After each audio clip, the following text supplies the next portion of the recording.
syafiina wa maulana Muhammadin wa sayyidina Ali karamallahu wajhah wa sayyidina Husain wa sayyidina Imam Zainal Abidin wa sayyidina Muhammad Bakir wa sayyidina Ja'far Shadiq wa sayyidina Imam Musa Kadzim wa sayyidina Abu Hasan Ali Ridha wa sayyidina Maruf Karhi wa sayyidina Sari Sapati wa sayyidina Junaid Al-Baghdadi wa sayyidina Abu Bakar Sibli wa sayyidina Abu Fadil Wahid At-Tamimi wa sayyidina Abu Fadil At-Turutusi wa sayyidina Abu Hasan Al-Ikari wa sayyidina Abu Said Mubarak Al-Mahzumi wa dari Sultan Auliya Qutubur Rabbani wa sayyidina Maria Sayyidi Syekh Muhyiddin Abdul Qadir Jilani Sahibul Izzah wal Karam fid din wad dunya wal akhirah wa sayyidina Syekh Abdul Aziz wa sayyidina Muhammad Hatta wa sayyidina Syekh Samsuddin wa sayyidina Syekh Syarafuddin wa sayyidina Syekh Waliuddin wa sayyidina Syekh Nuruddin wa sayyidina Syekh Hisamuddin wa sayyidina Syekh Yahya wa sayyidina Syekh Abu Bakar wa sayyidina Syekh Abdul Rahim wa sayyidina Syekh Utsman wa sayyidina Syekh Abdul Fattah wa sayyidina Syekh Muhammad Murad wa sayyidina Syekh Samsuddin wa sayyidina Syekh Ahmad Hatib Ibnu Ghaffar Asambas wa sayyidina Syekh Abdul Karim Tanara Banten wa sayyidina Syekh Salihun Benteng wa sayyidina Syekh Abdul Khair Liwa Jambu wa hadun Syekh Abdul Rahman wa usulihim wa furihim wa silsilatim wa akhidina anhum Allahumma rafal hijabat ahliyatum wa qalibal wa la ta'ifin liqanur min masyunil kiram abanu bi barakatihim al-fatihah. Bismillahirrahmanirrahim. Alhamdulillahi rabbil alamin arrahmanir rahim maliki yaumiddin.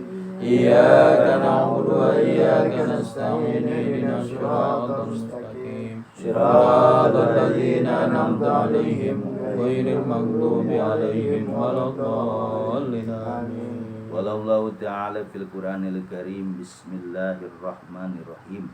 Walau istaqamu ala tariqati la asbainahum ma'an ghadaq. Andai mereka istiqomah, ajeg, konsisten di atas jalan tarekoh, yaitu menuju Allah, niscaya kami akan anugerahkan kepada mereka rezeki yang melimpah ruah seperti air hujan yang turun dari langit. Amin ya rabbal alamin. Surat Jin ayat 16. Wala Rasulullah SAW ijra'u fi anfusikum syajaratul Quran. Ijra'u, tanamlah oleh kalian di dalam dirimu atau hatimu syajaratul Quran, yaitu pohon Quran. Kama qala Rasul sallallahu alaihi wasallam. Para ikhwan dan akhwat, bagaimana kabar, sehat semua? Alhamdulillah. Alhamdulillah, kita bersyukur kepada Allah dengan barokah karunia Syekh Abdul Rahman kita bisa hadir kembali dalam rangka khataman. Mudah-mudahan hadirnya kita di tempat yang mulia ini Allah ampuni dosa-dosa kita. Amin. Allah mudahkan urusan kita. Amin. Allah luaskan rezeki kita. Amin. Allah berkahkan umur kita. Amin. Allah berkahkan keluarga kita. Amin. Allah berkahkan anak-anak kita. Amin. Allah berkahkan cucu-cucu kita. Dan Amin. Allah selalu memberikan keberkahan kepada kita dalam segala hal. Tentu dengan wasilah barokah karunia Syekh Abdul Rahman. Al-Fatihah. Bismillahirrahmanirrahim. Alhamdulillahi rabbil alamin arrahmanir rahim maliki yaumiddin. Iyyaka na'budu wa iyyaka nasta'in ihdinas siratal mustaqim. Siratal ladzina an'amta 'alaihim ghairil maghdubi 'alaihim waladdallin. Para ikhwan dan akhwat yang dimuliakan Allah Subhanahu wa taala, pada malam hari ini kita akan mengkaji, membahas tentang ajaran guru kita, yaitu Torekoh Qadiriyah wa Naqsyabandiyah. Torekoh itu artinya perjalanan secara bahasa, atau disebut metode, atau disebut cara. Ketika Torekoh itu dimaknai oleh kalangan ahli sufi, ahli suluk, maka Torekoh itu pakai tamarbuto, lawis taqomu ala tariqati, gitu kan. Andai mereka istiqomah di atas jalan Torekoh. Nah, ini dalilnya dari Quran surat Jin ayat 16. Tergantung surat Jin ayat 16 ini, kalau dibaca sama orang syariat, kata-kata Torekoh itu artinya jalan di artinya agama Islam. Ketika dimanai oleh ulama-ulama sufi, ulama Torekoh, Maka yang dia lihat, dia fokuskan di kata-kata torekoh tadi. Jadi torekoh itu pakai tamar butoh, torikotun. Ada yang nggak pakai torik itu jalan. Nah, ketika torekoh itu dimanai oleh kalangan ahli sufi, yang dia sudah mukasafah, yang dia sudah usul ke Allah, yang sudah jadi ruh kumal, ruhnya kumal sempurna. Ruh kumal itu, ruh seorang ahli sufi itu, ruhnya bukan di diri dia lagi, keluar. Dia bisa ngelihat kanan kiri. Kalau kita kan masih di dalam nih. Kalau dia bisa keluar, kapanpun dia bisa. Jadi toreko itu adalah perjalanan rohani setiap murid atau setiap orang. Kok bisa ada perjalanan rohani? Makanya kata Imam Ghazali, beliau mengatakan dalam kitab-kitab beliau bahwa menuju Allah itu harus dengan empat cara. Pertama dengan syariat itu dengan zohir. Kedua dengan cara ilmu toreko, ilmu tentang batin. Kedua dengan ilmu hakikat. Keempat dengan ilmu ma'rifat. Itu semua namanya perjalanan menuju Allah. Ada orang menuju Allah dengan syariat doang. Syariat aja dia zohir. Ibarat dia dapat jeruk ya kulitnya doang. Atau kelapa. Kelapa itu kan ada sabut yang luarnya tuh. Sabutnya. Itu diibaratkan syariat. Masuk ke dalam kelapanya namanya toreko. Terus masuk ke dalam namanya hakikat tuh santan. Santannya kelapa. Nah, marifatnya itu udah jadi minyak. Kalau udah jadi minyak bisa goreng jengkol, bisa goreng ikan, bisa goreng macam-macam. Makanya syariat itu kata Rasulullah akwali. Syariat itu ucapan-ucapanku. Toreko itu apa? Amali, afali, perbuatan-perbuatan. Hakikat itu apa? Ahwali. Ahwali itu keadaan atau keadaan apa hati. Kalau marifat itu rasul mal. Marifat itu sumber segala kekayaan. Itu pandangan secara hadis ya. Jadi toreko ini hukumnya apa? Fardu ain bagi setiap manusia. Karena kata ulama-ulama sufi itu dalam kitab Fathul Atiyah itu, kalau orang hanya syariat doang, ya dia abdillah. Artinya apa? Sia-sia. Karena ibadah dia nggak tembus. Makanya dia harus jalan kedua. Harus toreko. Nah, toreko itu nanti yang menggabungkan antara syariat hakikat. Syariat hakikat itu kalau kembali ke diri kita, ini kita jasad nih. Ini syariat nih. Jasad kita adalah syariat. Dalam kita namanya hakikat ruh. Nah, untuk si syariat ke hakikat itu, maka dia harus ada jembatan namanya toreko. Toreko itu harus punya guru namanya walia mursyid atau syekh mursyid. Kalau orang bertoreko itu dia harus ada talqin di hadapan guru mursyid. Tujuan tuh talqin tuh apa? Untuk menghidupkan hati. Makanya kalau orang syariat doang, ibadah dia ya jungkel-jungkel doang. Mau dia sampai umur 40, 50, ya ibadahnya cuma zohir. Makanya kata Mama Khoer, gurunya Abah, ini kalau belum paham jangan salahin dulu. Gurunya Abah mengatakan, Abah nih kalau lihat tarbiyah, orang syariat kalau nggak masuk toreko bahan belemun. Tahu di belum? Orang syariat nggak masuk toreko bahan belemun. Lama orang kasap namanya. Karena apa? Ibadah orang syariat ya zohir doang, ininya nggak main nih. Makanya kalau ini supaya hidup, dia harus bertoreko. Jadi toreko itu ngamal syariat. Antara toreko sama syariat satu, nggak bisa pisah. Kayak sholat, itu kan syariat. Dia harus pakai toreko. Niatnya di mana? Di hati. Jadi yang disebut toreko itu semua amal-amal syariat diamalkan oleh toreko. Berarti kalau orang masuk toreko apa? Ya ibadahnya zohir doang. Dan dia nggak ada yang tanggung jawab. Kalau orang saya langsung ke Allah. Nabi Musa bisa nggak langsung ke Allah? Ya. Nabi Musa pengen ketemu Allah. Kata Allah, jangan langsung ke zatnya. Tuh lihat gunung tuh. Gunung Tur.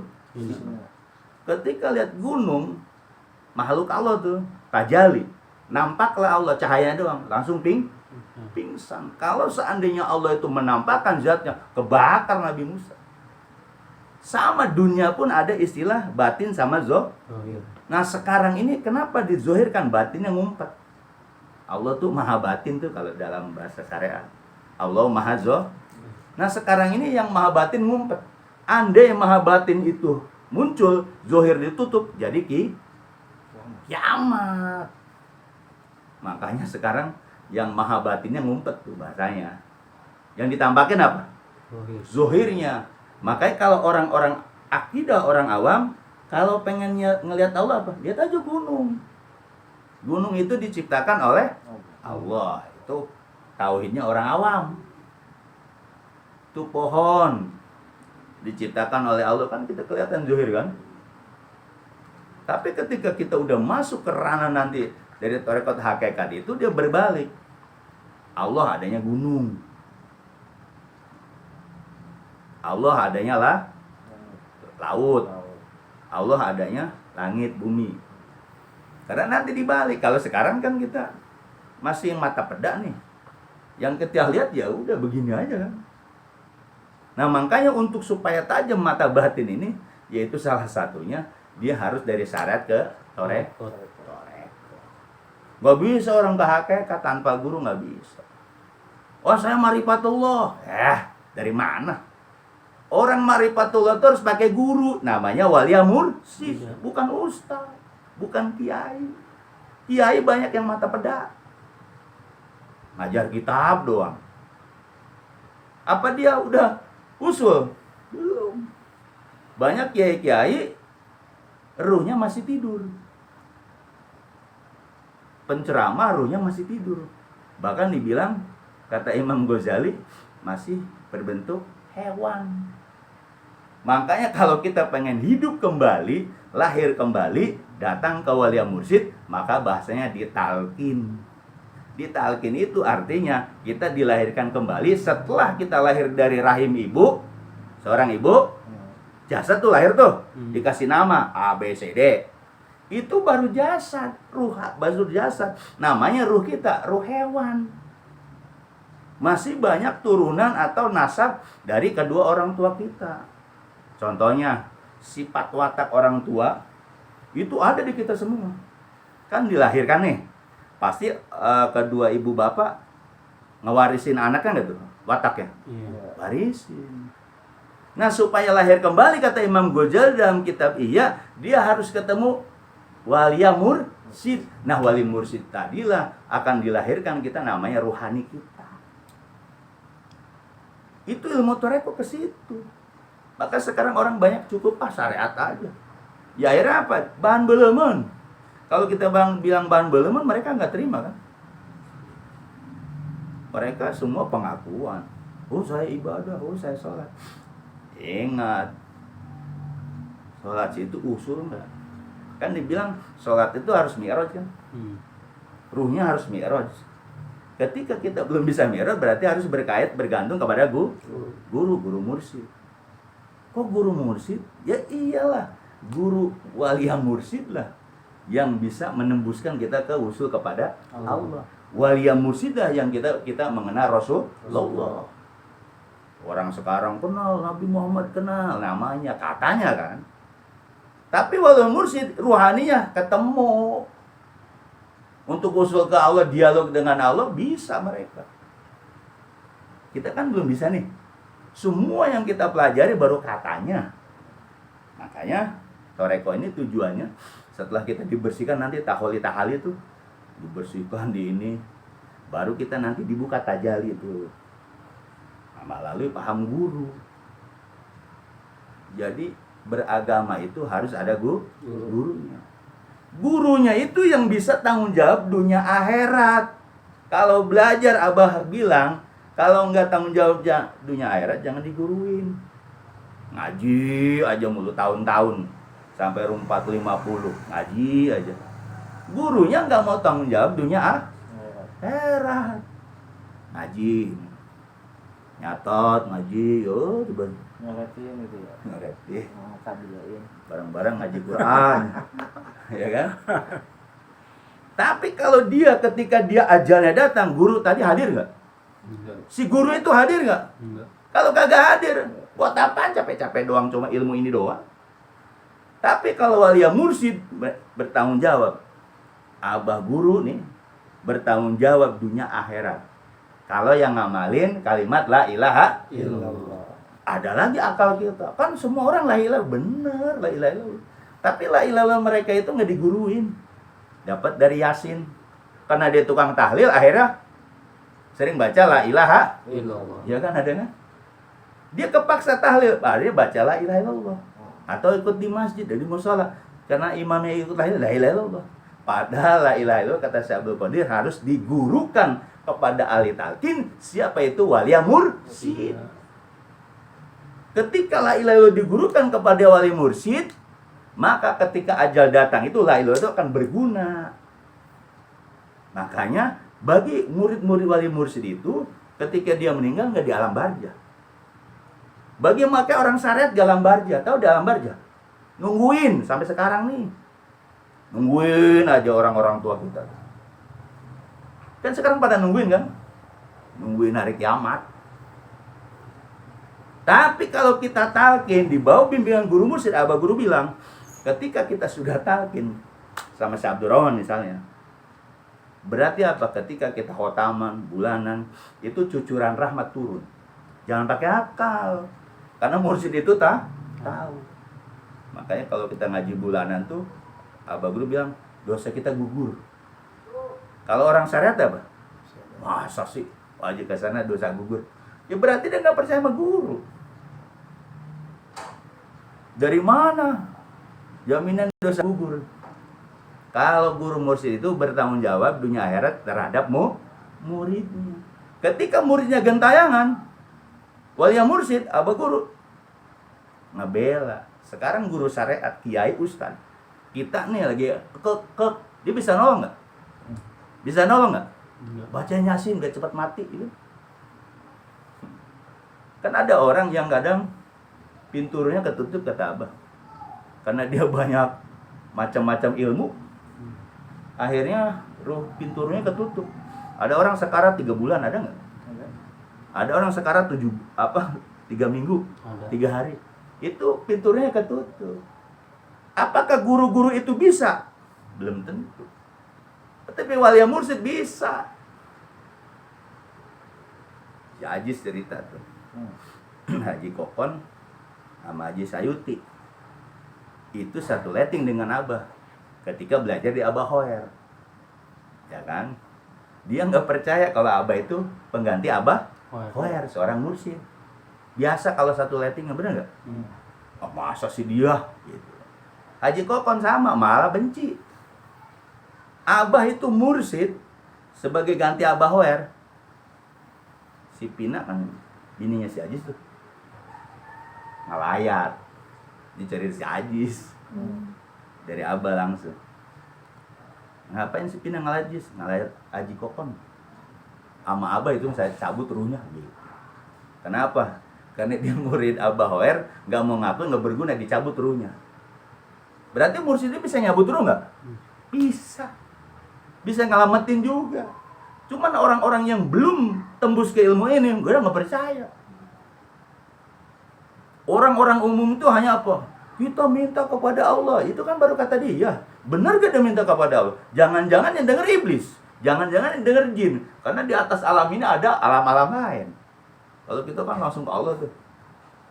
Banyak kan gitu kan? Itu alam di atas itu ada alam jin, alam ini. Kan jin bisa aja ngedenger. Ya Allah, jin lewat. Dengar dia, langsung dikobul. Kata abah nih. Belum tentu doa itu dikabul sama Allah. Ada alam-alam gaib yang dengar dikasih. Tuh, orang toreko tahu yang begitu. Makanya perjalanan toreko ini perjalanan rohani seorang murid wajib bagi setiap manusia kalau pengen selamat dunia akhirat. Ini selamat pengen dunia akhirat, dia udah ngaku saya ngaji mulu kok. Saya selalu ngaji. Kan ngaji namanya ibadah ya. Dan pengakuan. Ibadah orang yang belum dibawa bimbingan guru mursyid itu banyakkan nafsu. Sholat tahajud nafsu. Banyak sholat tahajud pengen apa? Pengen punya kedudukan. Banyak duha supaya banyak rezeki. Ya boleh-boleh aja bagi orang syariat mah. Tapi ketika udah dibawa bimbingan guru, ruh kita itu diatur sama siapa? Guru. Makanya Haji Ujang bingung kan? Bingung sama ajaran ini kalau belum tembus. Tapi kalau udah ditalkin, dikasihlah sama guru alatnya zikir. Zikir aja dulu. La ilaha illallah. Kan ada tekniknya tuh. Di bawah pusar tarik. La kesini. Ilaha illallah. Sini. Kalau orang yang belum tahu tekniknya, zikir asal-asalan aja kan. La ilaha illallah. Kemana? La ilaha illallah. Masuk. Ada 7 titik di diri kita ya. Jadi la ilaha itu bukan dipajang begono. Ini yang dipajang la ilaha itu. Tapi la ilaha ada di diri. Nah, itu ilmu toreko. Kalau orang ilmu syariat, la ilahnya cuma di mulut doang dia. Kalau bicara pahala secara syariat dapat pahala nggak? Dapat. Mau dikasih pahala berapa dikasih. Cuma nanti ketika ngadep Allah usul enggak. Karena dia pengen dibales. Tapi kalau la ilallah ahli toreko yang dibawa bimbingan guru mursyid tidak lain untuk membersihkan diri. Karena di diri kita tuh banyak nih. 7 titik ini ada penyakit. Setonia, bahimiyah, subuhiyah, binatang buas ada di diri kita nih. Ini setonia di sini. Ujub takabur di sini. Ini bahimiyah. Belum ini. Lawama. Nafsu setan, nafsu iblis ada. Makanya ilmu toreko lah yang bisa mengobatin itu. Oh, saya zikir. Saya juga bisa zikir kan. Ini misalnya ada orang yang nentang otak nih. Kan suka ada orang nentang nih.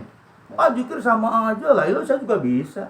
Ya silakan aja. Sekarang ada gurunya. Dia bilang ada gurunya Ustadz. Ustadz itu mursyid bukan. Kalau Ustadz kiai doang itu kan julukan masyarakat. Tapi kalau mursyid siapa yang angkat? Gurunya. Gurunya. Abah diangkat sama Abah Hoer. Abah Hoer diangkat sama Abah Sohihun. Abah Sohihun diangkat sama Syekh Abdul Karim Tanaro Banten. Syekh Abdul Karim Tanaro Banten diangkat oleh Samad Otip Sambas tuh. Segitu aja cukup. Siapa Syekh Ahmad Sambas itu? Orang Indonesia, asal Kalimantan. Jadi imam besar di Mekah. Akhirnya dia masuk toreko. Dipercaya sama Syekh Sultan oleh Syekh Abdul Qadir Jalani. Orang syariat gak bakal masuk akal. Sedangkan Syekh Sultan Aulia jasadnya sudah Kenapa ruhnya bisa hadir? Itulah Sultan Aulia. Akhirnya Syekh Ahmad Sambas ini diperintahkan oleh Syekh Abdul Qadir Jalani setelah dengan Bahaudin Naksabandi itu dia berkongsi suruh nyebarin kemana la ilaha illallah itu? Ke daerah Serang. Ke daerah Jawa, Serang dulu. Apa yang diajarkan? Lakinu mautakum bi kalimati la ilaha illallah. Talkinkanlah, tuntunkanlah, ajarin. Mautakum itu bukan orang mati, calon Berarti yang wajib talkin siapa? Orang yang hidup. Kalau udah mati, kalau di kuburan tuh bagaimana? Nyenengin keluarga aja. Yang di kuburan suka ada kan? Talkin. Itu menyenengin keluarga aja, orang udah mati. Akhirnya ustadznya yang suka bawa payung kan? Tanda kusir. Ustadz dadakan banyak tuh. Jadi yang wajib ditalkin itu siapa? Orang yang hidup. Makanya kalau manusia belum talkin, masih hidupnya, marakayangan kata apa? Tahu marakayangan? Gentayangan tuh di pohon basiat asem. Makanya banyak jadi juri. Kenapa? Ketika ruhnya ditarik, kalau dia nggak punya guru, nih di sini nih, ditarikkan dari sini, diam di sini, dibujal, taruh di sini, tarik sini. Nah di sini bisa nggak kalimat la ilaha illallah? Hah? Yang disebut hayat tuh di sini. Ada ilmu, ada hayat. Ada ilmunya, ada hayatnya. Nah bisa nggak di sini orangnya? Ayo ngebut. Tapi kita punya guru hadir sebelum Ijroil datang, guru hadir 2 hari sebelum Ijroil datang. Orang syariat gak ada ilmu gitu. Kata Abah, hadir Abah sebelum Ijroil datang. Karena nanti kalau udah orang sekarat, itu karuhun, 70 karuhun berjejer. Ini saya bapak kamu, ini saya engkong kamu, ayo ikut saya. Karena orang lagi sekarat tuh aus. Ceklek, hadir semua kata Abah. Dulu hidupnya dia tukang goyang dangdut, ya datang yang goyang dangdut. Hidupnya dulu tukang ngadu ayam datang kata. Nanti ketika sakaratul maut itu diperlihatkan. Akhirnya dia gak punya guru, dibawa sama karuhun itu. Kan banyak orang yang gentayangan kan. Tapi kalau punya guru mursyid, syekh mursyid, sebelum Ijroil datang, guru udah datang dulu. Nih nanti gini-gini. Ketika udah lak-lakang ini, kalau kita punya guru kan tahu tuh. Dikasih tahu sama guru tuh, Abah bilang lagi hidup nih. Kalau kalian nggak percaya, mati aja dulu dah, gitu. Kalau kalian nggak percaya guru itu datang, mati aja dulu. Kan kadang si murid suka nggak percaya kan. Banyak yang nggak percaya. Biasanya asar datang. Nah, dia terak aja. Kalau kita udah punya ilmunya, bisa nyebut gak tuh? Bisa. Ilaha illallah. Las. Sama guru dibawa, bukan kalam barja, alam mursyid. Ada nggak dalil? Banyak kitab-kitab tasawuf. Kalau orang yang nggak ngerti, nggak ada dalil, ya berarti dia belum bisa. Jadi yang dalam kitab Ahli Sunnah wal Jamaah itu, murid para mursyid itu nanti dibawa ke alamnya mursyid. Kalau orang syariat dibawanya kemana? Alam barjah. Sampai sekarang nungguin. Makanya dibikin orang-orang ulama dulu tahlilan supaya apa? Supaya ngasih hadiah ke ahli kubur. Bagaimana dengan orang Muhammadiyah itu? Ya kagak dikasih-kasih. Kan ada tahlilan kan? Hadiah. Hadiah itu pun harus disebutin siapa? Syekh Sultan Al-Sabul Qadir. Kalau nggak disebutin nggak nyampe. Orang sekarang sosok tahu. Masa nggak usah pakai gitu? Al-Fatihah. Emang lu siapa? Syekh Sultan alias sampai sekarang hidup. Abah itu sering ketemu dulu. Kalau mau ngerkoh, Syekh Sultan hadir. Nah ilmu toreko ini yang kemarin orang bingung kan. Nah ini buat pengenalan aja. Bahwa ilmu toreko itu bisa ngejamin dunia Apakah ilmu toreko zaman Rasul? Ada. Siapa itu? Sayyidina Ali minta zikir kepada Rasulullah. Ya Rasul, ada nggak zikir yang gampang, yang mudah husu kepada Allah? Rasul terdiam. Akhirnya Jibril datang bawa kalimat la ilaha dari Allah. Diajarinlah Rasulullah. Ya Muhammad, gamid ainaka. Wahai Muhammad, pejamkan 2 matamu. Makanya kalau mata kita harus terpejam. Diajarin sama Jibril. Ayo ikutin. La ilaha illallah 3 kali. Akhirnya Rasulullah ngikutin. Dari situlah Rasulullah ngajarin nalkin siapa? Sayyidina Ali terus kayak tadi guru-guru tadi. Jadi ada. Kalau orang yang nggak ngerti, wah kagak ada itu. Emang ilmunya cetek. Coba dia ke dalam. Semua ada nggak? Dalilnya ada nggak? Ada semua. Ya mudah-mudahan ceramah singkat nih mah. Kalau ngomong gini mah jam-jaman. Bisa bermanfaat bahwa intinya toreko itu buat ngebersihin zuhir batin. Tapi bertoreko itu harus ditalkin gerbangnya. Ketika udah ditalkin, nalkinnya ke siapa? Ke ahlu talkin, bukan ustad. Kalau ada ustad nalkin ilmu ini berantakan. Kiai itu nggak ngejamin pak. Ustad juga nggak ngejamin. Tapi wali mursyid ngejamin dunia akhirat. Kalau nggak percaya, buka kitab-kitabnya tuh, cari, tanya sama ustad. Kalau ustad itu nggak bisa jawab, ya berarti belum ketemu ilmu ini. Kalau udah ketemu ilmu ini, emang harus punya guru namanya wali mursyid.